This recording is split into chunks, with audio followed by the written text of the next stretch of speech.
What you're about to watch is a special private training session for people who bought a copy of my book, Built to Serve. Enjoy. Just a generic Q&A session now to help you, whatever you're struggling with. And let's open it up. So Samit's got his hand up. What do you got, man? So I came back to the community after basically from COVID, joining a firm, but kind of going through these iterations of doing everything that you inspired and advised me to do. But unfortunately, the environment's a little super intense and very stressful and kind of toxic. But I keep putting my head down to pursue it at the goal of being a partner. So at the end of last year, because the projections didn't come true based on what I was brought under the compensation plan, basically I was incentivized that there would be a partnership agreement this year. And so Tuesday we went to lunch finally after monthly talks with the CEO from July to now, and did not come out what was I expecting and what I was enticed for this whole time. And so now I'm trying to keep my head down and stay focused and keep the positive north light, but I feel very rocky in my career again versus having this goal of growing with people and having a bigger impact than doing everything on my own. And so the question is how to figure that out. So I've had a couple of talks with mentors around this, and I know talked with Zan and some of the others in the community, and it's about building a brand, do your own thing. What I realized for myself is I'm a very extroverted person. I'm complemented better when I'm in a component of a team versus being a solopreneur. I'm good at strategy, good at impacting others or communicating, marketing, investments, and like wealth building. But now it's to figure out where do I go to have that larger impact and do what you said, which is have that North Star that continues to be that. And I think one of the challenges from COVID is I had ownership over my trajectory as part of a business where I was partners in businesses. Now I don't have ownership over my income and financial abundance and trajectory. And that's been constraining me because I'm not doing as well as I was prior to COVID. Sure. I mean, you just don't have ownership of your trajectory inside this company, but you still have ownership of your trajectory for where you could go. Correct. And that is a important mental distinction for you as well, that it's not over and you're not screwed for life and you're not permanently stuck. And it doesn't mean you have to go quit this job right now and go without a parachute, into the brave new world. You don't want to start a company, at least not yet. Awesome. And what's great is kind of what you want to do, like having that North Star. You don't need to be stuck on the how. You want to have a bigger impact. You want to have ownership. You want to serve more. You want to work with a team. You want to have a boss that supports you, mentors you, guides you, and values you. Great. How all that happens, you don't have to. You'll never figure out those steps from where you are right now, and that's okay. Why is that? Because the way that my brain is wired is to think about the tactical. And I hear you say that all the time, but I don't understand it. Because I think about reverse engineering. Yeah, and there's nothing wrong. And listen, I'm the same way. Like goal oriented. What's the plan? How? Let's go. I love that. That's the best. The problem is there's too many variables that you don't understand. So your plan right now is based off of what you currently know, and you don't know enough. So your plan has a million holes in it. So it doesn't mean don't have a plan, but recognize that your plan is very basic compared to what you're going to make.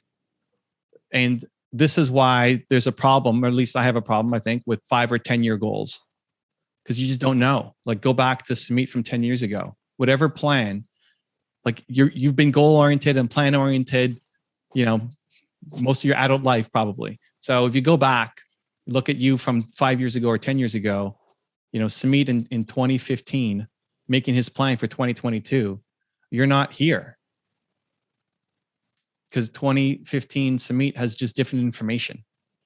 He doesn't know what he knows now. And so it's an audacity to then think, well, I know where I'm going to be in the next 5 years or 7 years or what my plan is going to be. So you make your best guess at a plan. Like, don't let that be so overwhelming that you do nothing, because that's the worst. Sure. Your plan is to start talking to a lot of people until you create an opportunity. Do you think there's any necessary steps? I think this was so I was in the Big Four county in New York City, and I've tried to stay within the umbrella of real estate, but I've realized I don't need to always stay to that. But do you think that there's a necessary focus of staying in a I don't know if it's a continuum of your skill set development, so that you're not jumping from one thing for 2 to 3 years and then another thing for another 2 to 3 years? I think about it as momentum, but I think that's also what prevents me from going to other areas. Yeah, similarly to this, like the very first question, that's a heart question. You're trying to answer a heart question with your head. Yeah. The head would be, stay in the same thing, get more experience, go keep learning, get better, improve, build more contacts, stay in real estate. That's logically what you should do. Yeah. The problem is if your heart's not into it, you're not going to win. So if you're going to be going off and learning some new skill, because that's what's in your heart to go off and do, it may feel like a step back, but it ends up creating 1,000 steps forward. Because if you just stay in real estate, what you're going to do, if it's not actually in your heart, you're going to learn to hate it more and more and more and more and more every day. And it's the right strategy headwise for who you are right now and what you know, but it's not what you actually want to become. Now, it doesn't mean you go off and dump it all and become a vegan chef. I don't know, or maybe it is. That's your thing, but it'll be a temporary setback as you go and learn that thing. And it doesn't sound like you're like an all-in kind of guy. You want to make your steps to make progress. So I would explore. I think the best thing you can do right now is you have your intention, which is awesome. Now you go explore. You go explore, you start talking to people, you start talking to mentors, you start asking questions, you do the outreach from people in your industry and say, hey, I'm a young professional in this industry. I'd love to pick your brain for 20 minutes. I'm stuck in a kind of career choice right now. And whatever kind of personal connection you can make, whether it's at the company, maybe there's an alumni from the same university that you went to, maybe it's a friend of a friend of a friend, to line up as many sessions with potential mentors as possible, and something good will happen. Very helpful. I think what happened to me. When I sold my business, I didn't know what I wanted to do. It was great. I had money, awesome, but I didn't know what I wanted to do next. And I said yes to a whole bunch of things. And one of them was a guy who was in venture capital, who was part of a firm. And I was curious about raising money. I didn't know how to do it because I never had to. And he brought me under his wing. And I joined the venture capital firm for a year and a half, learned about all sorts of different industries. And that wasn't my forever thing. That was my next thing that then led to this. And I've been doing this. I've been helping entrepreneurs for, I don't know how many years. YouTube alone has just been 12 years.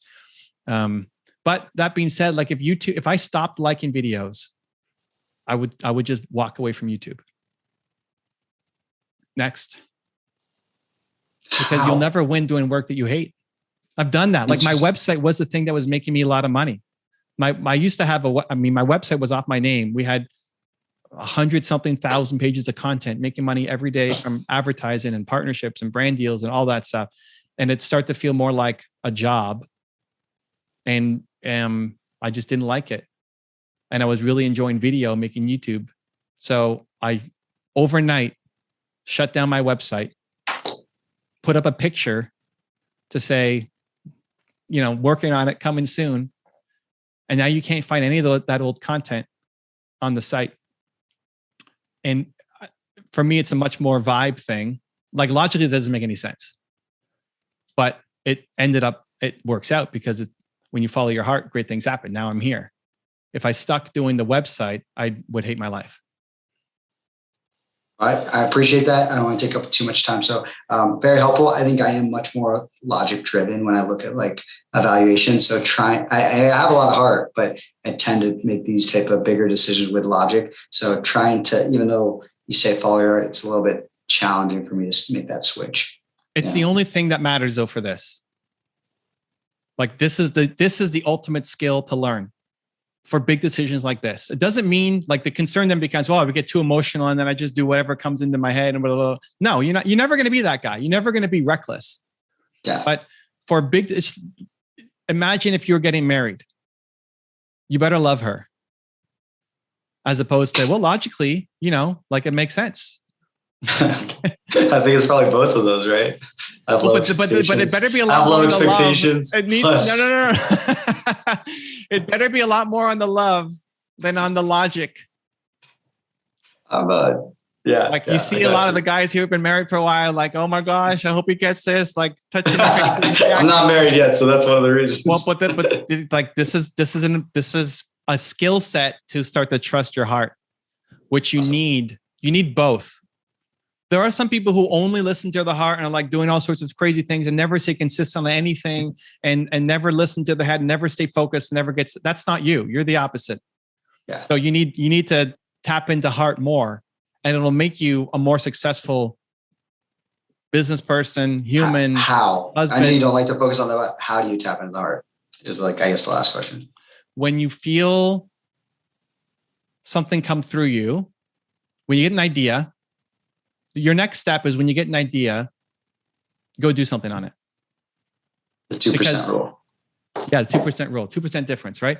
So when you get an idea, what you will do is automatically start to plan it and judge it and come up with, Evan's holding up the special Cleveland edition journal. I got that copy as well. 2019 tour. Let's go. Yeah, that's it. Like when you get an idea, do something on it. And the good news is it's all low risk. Like what's your next idea? But to train yourself that great ideas flow through you and to take some immediate action on it. This is what I did because I'm much more logical and strategic.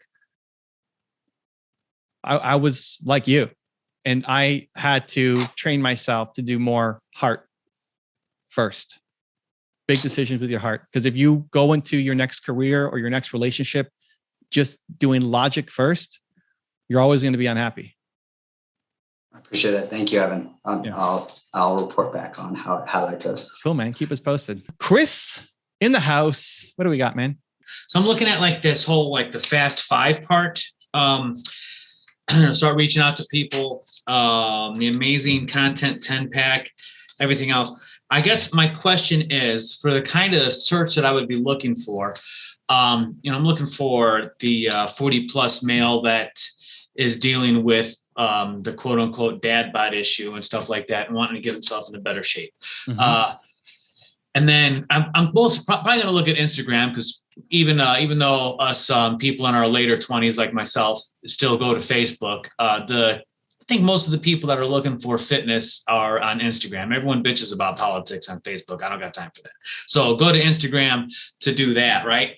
What kind of search would I use? Because it's like my fear would be I would cold message a guy and say, hey, look, I was just like, I felt your pain. Trust me.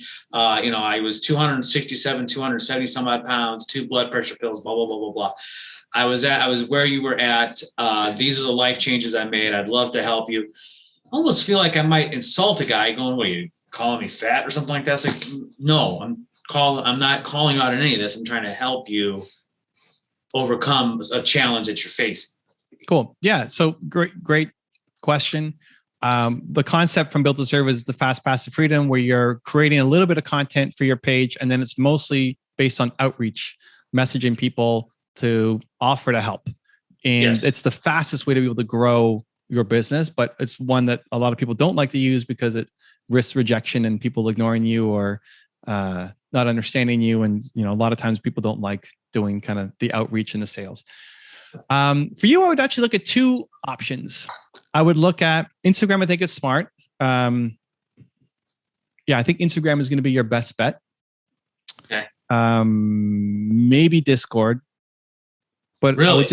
I would start with Instagram for your demo. And I would look at 2 different sets of hashtags. Okay. The first would be something where they're like something like overweight. Okay. Like where they're acknowledging. So you're not calling them fat. Right. They're already self-acknowledging, like overweight dad, especially if you're targeting parent, like overweight might be too big. You can see how much content's coming in, but overweight men, overweight dad, and see what they post. And you'll have some people who are posting because it's deeply personal to them, because they're struggling, they're frustrated, and like, why am I so overweight? And I'm fell back off the train, and like they're sharing their life and they're pouring their heart and looking for some kind of support, right? That's Right. somebody that you're very empathetic to. You're saying, hey, I went through this too. I'd love to hop on a call. I've got a couple strategies that I think might work. Right. So the whole point of the outreach is to get them to then check your profile and you look legit with what you've done and hop on a call to talk to you about strategies that then could lead to coaching or whatever else you're trying to sell. Right. Okay. So that's a much more empathetic approach because they're pouring their heart out and they're probably going to get some comments and support from their friends, but nobody who can actually help them where you could actually help. So yeah, you can definitely position it so that it's not making fun of them because that's not what's in your heart. You'll also have the people who are kind of making light of it. Okay. Right. So whether they're using hashtag overweight or overweight dads, or even that's where like dad bod could be one that you look at where they're not showing how they are struggling with it. They're kind of leaning into the humor of it. Okay. And saying, look at me, dad bod, like here was me at 20. Now I'm, but laughing at it. Mm-hmm. And they're using comedy as they're struggling. Yeah. But they're just using comedy, right? Okay. So for that person, when you're reaching out, you can say, hey, I saw your post on dad bod. Like you lean in on the humor a little bit more. But you say, Right. But you know what? Hey, if you ever need help and you want to lose a dad bod, I'd be happy to hop on a call and help you. Okay. Okay. Less like you lean into the humor of it and less of the empathy, because that's the spirit of the post that they put up. Okay. My second question, if I may, is the guy that I work with as my coach after I got certified to become one him and I have talked about the conversation's been going on for a while about becoming a coach under his umbrella. But I know he's really busy with everything he's got going on his own stuff. So it might be a while before him and I get to that point. And I was talking with Zan last week and it even mentions in your book too, kind of like do the both and like, you do you and also partner up with other people. My concern is that if I start my own thing without even him putting me under him, it might ruin a friendship and a possible business relationship.